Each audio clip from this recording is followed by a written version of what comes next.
NCP নেতা জনাব নাসিরউদ্দিন পাটোয়ারির একটা ফেসবুক স্ট্যাটাস নিয়ে গতকাল বেশ কথা হলো। এটার একটা প্রেক্ষাপট আছে, সেই প্রেক্ষাপটটা নিয়েও প্রচুর আলোচনা, প্রচুর বিতর্ক হয়েছে। আর সে কারণে আমি মনে করি এই স্ট্যাটাসটা নিয়ে এবং প্রেক্ষাপটটা নিয়ে আলোচনা করা দরকার, কারণ এটা শুধুমাত্র দুজন ব্যক্তির মধ্যকার সংঘাত এভাবে দেখলে ঠিক হবে না। এটা আমাদের রাজনীতির একটা নতুন ডাইমেনশন তৈরি করছে কিনা, যেটা তৈরি হয়েছিল সেটার কিছুটা পরিবর্তন হচ্ছে কিনা সে আলোচনা করা দরকার। সো এটার একটা ব্রডার পার্সপেক্টিভ আছে, সে কারণেই কথা বলতে চাই। ব্যাকগ্রাউন্ডটা আমরা একটু বলি, তার আগে স্ট্যাটাসটা সম্পর্কে একটু ছোট্ট বেসিক বলে রাখি। আমি হয়তো স্ট্যাটাসটা পড়বো পুরোটা, এটা একটু রেকর্ড থাকুক এখানে। তিনি যে ধরনের আচরণ সাম্প্রতিক সময়ে করছিলেন তার প্রতিদ্বন্দ্বী রাজনৈতিক দল এবং ব্যক্তিদের বিরুদ্ধে, সেই ব্যাপার থেকে তিনি সরে আসার এক ধরনের সিদ্ধান্ত নিয়েছেন। যদিও অনেকে আশঙ্কা প্রকাশ করছেন, অনেকে সন্দেহ প্রকাশ করছেন তিনি এই জায়গায় ঠিক থাকবেন কি না। যাই হোক, আমরা তিনি ঠিক থাকবেন কি থাকবেন না এই আলোচনা সরিয়ে রেখে তিনি যে স্ট্যাটাসটা দিয়েছেন তার যে রিয়েলাইজেশন আছে সেটাকে স্বাগত জানাতে চাই। এটার একটা প্রেক্ষাপট আছে। জনাব মির্জা আব্বাস যখন অসুস্থ হলেন, উনি যথেষ্ট খারাপভাবে অসুস্থ হয়েছেন, তাকে দেশে মাথায় অস্ত্রোপচার করতে হয়েছে। তারপর তিনি এখন সিঙ্গাপুর আছেন। তিনি ঠিক কেমন থাকবেন, কতটা সুস্থ হয়ে উঠবেন আমরা এখনও জানি না। কিন্তু এই ঘটনার সাথে কিছুটা হলেও জনাব নাসিরউদ্দিন পাটোয়ারির নাম বলা হয়েছে। আমরা ব্যাখ্যাটা একটু দেখি এবং জনাব নাসিরউদ্দিন পাটোয়ারি যা করেছেন সেটা তিনি সঠিক করেছেন না বেঠিক করেছেন, আরও অনেকে করেছেন, পাল্টাপাল্টি নানান ডিবেট হয়েছে। এবং জনাব মির্জা আব্বাসের বিরুদ্ধে জনাব নাসিরউদ্দিন পাটোয়ারি যে ধরনের বক্তব্য এবং মন্তব্য নির্বাচনের প্রচারণার সময় করেছেন বা তার দলের অন্যান্যরা করেছেন, সেটা এমনকি আক্রমণাত্মক ভাষারও রেড লাইন ক্রস করে কিনা সেই আলাপটা আছে। 5 আগস্ট পরবর্তী সময় আমরা খেয়াল করেছি ভাষার ক্ষেত্রে সিরিয়াস ধরনের আক্রমণাত্মক ভাষা ব্যবহার করা হয়েছে, প্রচুর স্ল্যাংয়ের ব্যবহারও আমরা দেখেছি। প্রয়াত ওসমান হাদি তিনি প্রকাশ্যে কিছু স্ল্যাং বলেছিলেন একটা সময়, এবং সেটা নিয়ে যখন প্রচুর ডিবেট দানা বাঁধে তখন অনেক তাত্ত্বিক এটাকে যৌক্তিকতার দেওয়ার চেষ্টা করেছেন। তারা বলেছেন যে দীর্ঘদিন অপ্রেসড থাকা মানুষ তার প্রতিবাদ এভাবেই করে এবং তারা এটাকে এনকারেজ করেছেন, প্রমোট করার চেষ্টা করেছেন। ফলে এই ধরনের ভাষা, যেগুলো একসময় আমাদের রাজনীতিতে কখনোই শোনা যেত না, সেই ধরনের ভাষা, গালি, স্ল্যাং ঢুকে পড়ল। ঢুকতে ঢুকতে একটা প্রজন্মের কাছে সম্ভবত এটার বেশ ফ্র্যাকশন হলো। আমাদের মনে থাকার কথা, জনাব তারেক রহমানের বিরুদ্ধে বিভৎস, অশ্লীল, নোংরা গালি দিয়ে স্লোগান দেওয়া হয়েছে। আমাদের বীর মুক্তিযোদ্ধা জনাব ফজলুর রহমানের বাসার সামনে বসে প্রকাশ্যে মাইকে স্টুডেন্টরা বিভৎস গালিগালাজ করে স্লোগান দিয়েছেন এবং অনেকে এগুলোকে সমর্থন করার চেষ্টা করেছেন। কিন্তু এখানে একটা কিন্তু আছে, যারা মির্জা আব্বাসের বিরুদ্ধে যে ক্যাম্পেইন ছিল সেটা এই ঘরানার ছিল, এটা ভিন্ন ছিল। তাকে স্পষ্টভাবে একটা ফৌজদারি অপরাধে অভিযুক্ত করে বক্তব্য দেওয়া হয়েছে, স্লোগান দেওয়া হয়েছে যে তিনি চাঁদাবাজ, তিনি গ্যাংস্টার। এমনকি বিদেশি একটা ডেলিগেটের সামনে আমরা খেয়াল করেছি জনাব নাসিরউদ্দিন পাটোয়ারি জনাব মির্জা আব্বাসকে এই ধরনের অভিযোগ করেছিলেন। এখন প্রশ্ন হচ্ছে, এর জবাবে এর পাশাপাশি অনেকে এরপর এনসিপির অনেকের বিরুদ্ধে পাল্টা কী ধরনের ক্যাম্পেইন চলেছে সেগুলো সামনে এনেছেন।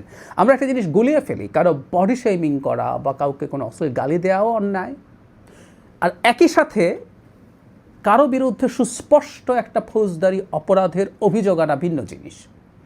জনাব মির্জা আব্বাসের বিরুদ্ধে যেভাবে চাঁদাবাজির অভিযোগ আনা হয়েছে স্পষ্টভাবে, সেটা তো হয়েছেই একটা পর্যায়ে, এটা এমন পর্যায়ে চলে গিয়েছিল, আমি যদিও জনাব হাসনাত আব্দুল এটার জন্য অ্যাপোলোজাইজ করেছেন, একজন শিশুকে নিয়ে তিনি একটা ভিডিও আমাদের সামনে চলে আসে, যেটা তিনি বলছেন একটা ক্লোজ গ্রুপে ছিল। যদি ক্লোজ গ্রুপেও এই ধরনের ভিডিও করা বা স্প্রেড করা উচিত না। আমি আবারও বলছি, জনাব হাসনাত আব্দুল অত্যন্ত দায়িত্বশীলতার পরিচয় দিয়ে সরি বলেছেন, আমরা সেটা ভুলে যাব। কিন্তু যে বলছি যে তাকে চাঁদাবাজ একটা মানুষকে স্পেসিফিকলি অভিযোগ করা হচ্ছে, তাহলে আসলে আমি মনে করি এটার বিরুদ্ধে মামলা হওয়াই উচিত ছিল। সেটা অন্য কেউ না, জনাব মির্জা আব্বাস করতে পারেন, কারণ যিনি তাকে অভিযোগ করছেন তাদের যখন তার মানহানি হচ্ছে এটা প্রমাণ করতে হবে।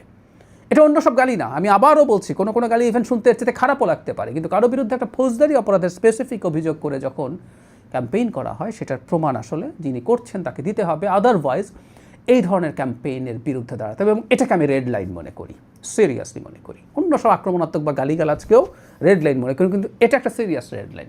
সুতরাং যারা মির্জা আব্বাসের বিরুদ্ধে অভিযোগকে এনসিপির কারো বিরুদ্ধে যে ধরনের অভিযোগ করা হয়েছে, যে ধরনের স্লোগান দেওয়া হয়েছে, কখনো কখনো মানে বডি শেমিং করা হয়েছে বা এই ধরনের কথা, সেগুলোকে সোশিওইকোনমিক কন্ডিশন নিয়ে ইঙ্গিত করে বাজে কথা বলা হয়েছে, সেগুলো খুবই খারাপ, কিন্তু এই দুটো তুলনীয় না, এটা আমাদের বুঝতে হবে।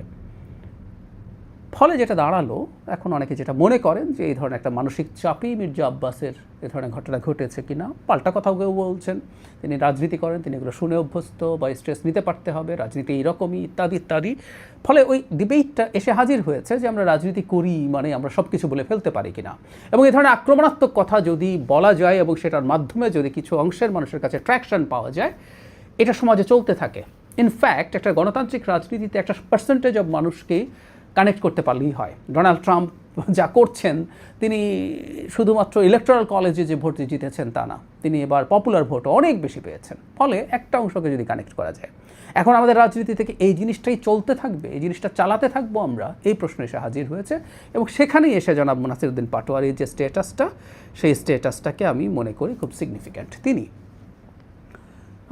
এরকম খুবই সম্প্রতি এরকম একটা স্ট্যাটাস দিয়েছেন, গত কয়েকদিনে বয়োজ্যেষ্ঠ বন্ধু, রাজনৈতিক শুভাকাঙ্ক্ষী, এমপি, মন্ত্রী, প্রিয় সহযোগীদের কিছু আন্তরিক কথা বলার সুযোগ হয়েছে।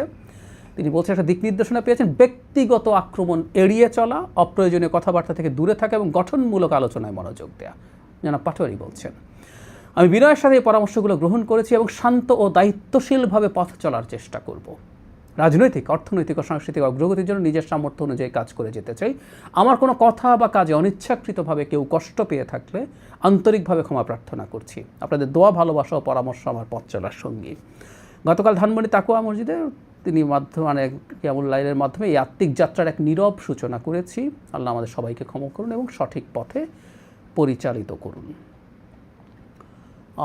খুবই চমৎকার, খুবই মডেস্ট, এবং একটা মানুষের যদি রিয়েলাইজেশন হয় যে তিনি যা করেছেন এটা ঠিক করেননি, সেই মানুষটা ক্ষমা পাওয়ার যোগ্য। But which is very important যে এটা কন্টিনিউ করছে।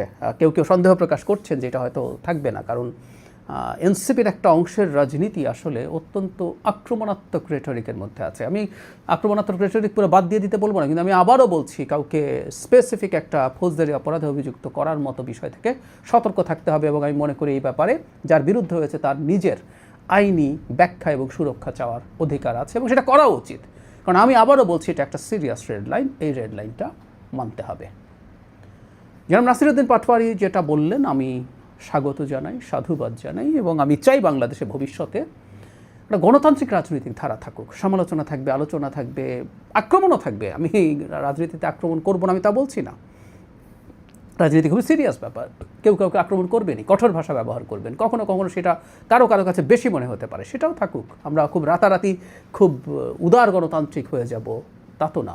আর ওই যে প্রায় বলি যে একটা ভয়ের জায়গা আছে, বর্তমান পৃথিবীটা উগ্র ডানপন্থী রাজনীতির এক ধরনের বাড়বাড়ন্তের সময়। কিন্তু এখন প্রশ্ন হচ্ছে, আমরা এই গড্ডালিকা প্রবাহে গা ভাসিয়ে শর্ট টার্ম সাফল্য অর্জন করতে চাইব কি চাইব না। আমরা যদি দেশের ভালো করতে চাই, আমরা যদি সত্যিকার অর্থে একটা গণতান্ত্রিক পরিবেশ তৈরি করতে চাই, তাহলে আমাদের সমালোচনার মধ্যে, আমাদের অভিযোগের মধ্যে, আমাদের আক্রমণের মধ্যে কোথাও একটা সীমানা থাকা দরকার, এবং কিছু কিছু রেড লাইন থাকা দরকার, যে রেড লাইনে আমাদের এক ধরনের সোশ্যাল কন্ট্রাক্ট থাকবে যে এই রেড লাইন আমরা ক্রস করব না। এই রেড লাইনগুলো ক্রস করা আমাদের সমাজকে সিরিয়াসলি আনস্টেবল করে দিতে পারে। আমরা শেখ হাসিনার বিরুদ্ধে যে ধরনের আন্দোলন করে যে ধরনের বাংলাদেশের স্বপ্ন দেখেছি, যেখানে আমরা গণতান্ত্রিক ব্যবস্থায় থাকব, আমরা আলোচনা, তর্ক বিতর্ক, অন্যের মতকে সম্মান জানানো, অন্যের মতকে অ্যাকোমোডেট করার মাধ্যমে একটা অন্তর্ভুক্তিমূলক সমাজ বা গণতন্ত্র তৈরি করব, সেই চেষ্টাটা বৃথা হয়ে যাবে। জনাব পাটোয়ারিকে আমি আবারও আন্তরিকভাবে ধন্যবাদ জানাই, মোবারকবাদ জানাই। এটা শুধু একজন ব্যক্তির কথা না, এটা হয়তো আমাদের রাজনীতির একটা দিক নির্দেশনা ভবিষ্যতের জন্য দেবে। আমি আশা করি তার দল এবং অন্যান্য দলেরও যারা মনে করেন যে মানে খুবই আক্রমণাত্মক হওয়া এবং একজন মানুষকে বিভৎস রকমভাবে তুচ্ছ-তাচ্ছিল্য করার মাধ্যমে, অভিযুক্ত করার মাধ্যমে অনেক গেইনিং সম্ভব, তাদের কাছে এটা একটা এক্সাম্পল হতে পারে যে আমাদের রাজনীতির গতি প্রকৃতি কেমন হওয়া উচিত। এনসিপি তার নাসিরউদ্দিন পাটোয়ারি যেভাবে বলছেন সেভাবে তার